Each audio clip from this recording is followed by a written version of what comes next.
आज हम अपरंपरागत अपरंपरागत ऊर्जा संसाधन के बारे में बात करें कि दो तरह की ऊर्जा संसाधन होते हैं। एक परंपरागत ऊर्जा संसाधन और दूसरे गैर परंपरागत ऊर्जा संसाधन। परंपरागत ऊर्जा संसाधन में अपन बात करते हैं, कई बार देखते हैं कोयला है, पेट्रोलियम है, जल विद्युत है, ये परमाणु ऊर्जा है। ये सारी चीज़ें परंपरागत ऊर्जा संसाधन के अंतर्गत आती हैं। वर्तमान समय में परंपरागत ऊर्जा संसाधन धीरे धीरे समाप्त होते जा रहे हैं तथा ऊर्जा वर्तमान समय की सबसे महत्वपूर्ण आवश्यकता मानी जाती है। और ये परंपरागत ऊर्जा संसाधन के जो भी स्रोत हैं, जैसे कोयला है, पेट्रोलियम है, जल विद्युत है, परमाणु ऊर्जा में यूरेनियम, थोरियम है, ये कभी भी समाप्त हो सकते हैं। अब अपन को ऊर्जा की आवश्यकता को ध्यान में रखते हुए ऐसे स्रोत ढूंढने पड़े जो ऊर्जा भविष्य में अपन को काम ले सकें। तो ऐसी ऊर्जा जो वर्तमान समय की बजाय भविष्य में भी ज़्यादा महत्वपूर्ण मानी जाती है तथा पर्यावरण की दृष्टि से भी बहुत महत्वपूर्ण है, तो ऐसा को अपन गैर परंपरागत ऊर्जा संसाधन के अंतर्गत शामिल करते हैं। वर्तमान समय में परंपरागत ऊर्जा संसाधन की तुलना में गैर परंपरागत ऊर्जा संसाधन ज़्यादा महत्वपूर्ण होते जा रहे हैं, क्योंकि सबसे मेन चीज़ जितने भी गैर परंपरागत ऊर्जा संसाधन हैं, ये पर्यावरण की दृष्टि से पोल्यूशन बहुत ही कम होता है इनसे।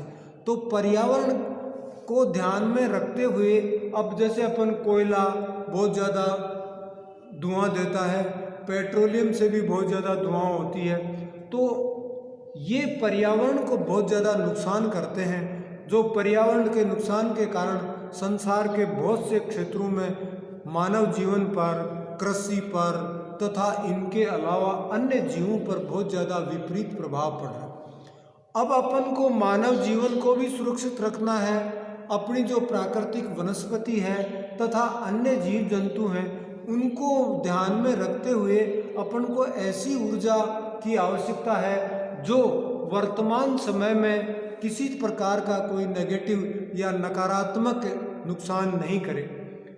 ऐसी दृष्टि से अपन ने परंपरागत ऊर्जा संसाधनों की तुलना में गैर परंपरागत ऊर्जा संसाधनों को ज़्यादा ध्यान में रखने की आवश्यकता हो। अब अपन बात करें कि कौन कौन से ऐसे संसाधन या कौन कौन से ऐसे ऊर्जा के स्रोत हैं जो अपन गैर परंपरागत ऊर्जा संसाधनों के अंतर्गत शामिल करते हैं।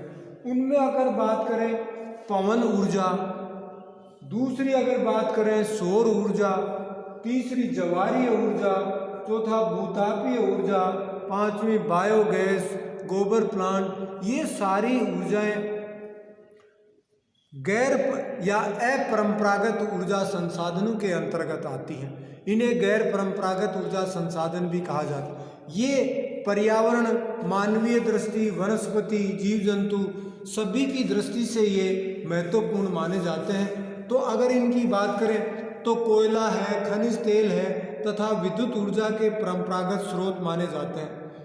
इन स्रोतों में से केवल जल विद्युत ही नवीनीकरण योग्य है। जैसे कोयला और पेट्रोलियम का अपन नवीनीकरण नहीं कर सकते, जल विद्युत का अपन जरूर नवीनीकरण कर सकते हैं। ऊर्जा के परंपरागत संसाधन धीरे धीरे अपन को मालूम है समाप्त होते जा रहे हैं।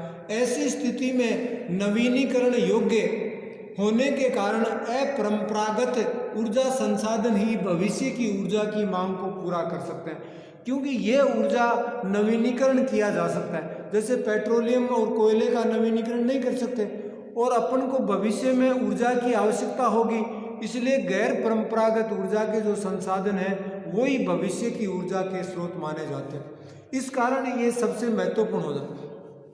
सबसे पहले अपन बात करें जैसे पवन ऊर्जा के बारे में अगर अपन बात करें तो पवन मिलों के प्रयोग के द्वारा पवन ऊर्जा का उत्पादन किया जाता है कि जितने भी ये विंड मिल्स हैं या पवन चक्कियाँ या पवन मिलों के प्रयोग के द्वारा पवन ऊर्जा का उत्पादन किया जाता है। पवन ऊर्जा का सफलतापूर्वक प्रयोग सर्वप्रथम नीदरलैंड में किया गया। सबसे पहले यूरोप के नीदरलैंड में इस ऊर्जा का सबसे पहला प्लांट स्थापित किया गया। वर्तमान समय में जर्मनी में पवन ऊर्जा का सबसे बड़ा उत्पादक है। अगर अपन वर्तमान की बात करें तो जर्मनी इस ऊर्जा का सबसे बड़ा केंद्र माना जाता है। इस